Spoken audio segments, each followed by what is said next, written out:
here at North Wilkesboro Speedway in the NASCAR Cup Series garage, and no, he didn't get lost on his way to the booth. Yeah. Kevin Harvick is in a fire suit. You're filling in for Kyle Larson this weekend. Practice and qualifying.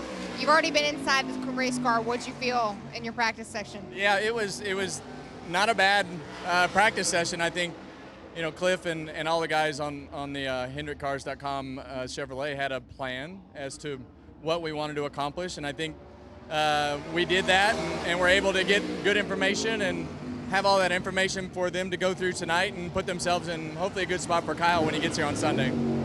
How did this even happen? Did Mr. H just pick up the phone and it was an automatic yes from you? Walk me through the steps. Well, there's very few people that that's what happened for, but Rick is one of those people.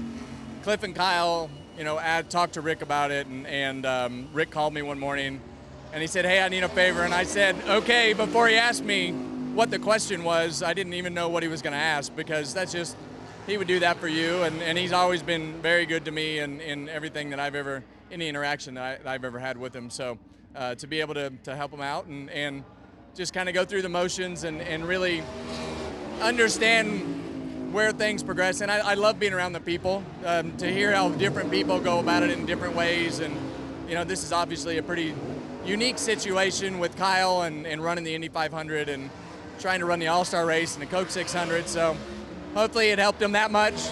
And it was fun either way. You know this racetrack. You raced at North Wilkesboro before. So what's harder, hopping back into the race car for practice and qualifying, or dealing with Clint Boyer every single weekend? Oh, this is way harder. Yeah.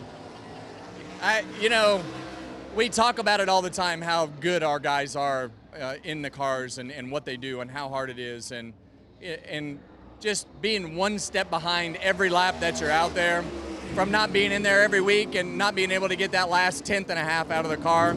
That really comes from the guys that do it every week and are able to just push those limits. So driver was a little bit off in that department, but you know, I think it really makes everybody understand how hard it actually is if you don't do it every week. We're glad to have you back. Have some fun today. Thank you.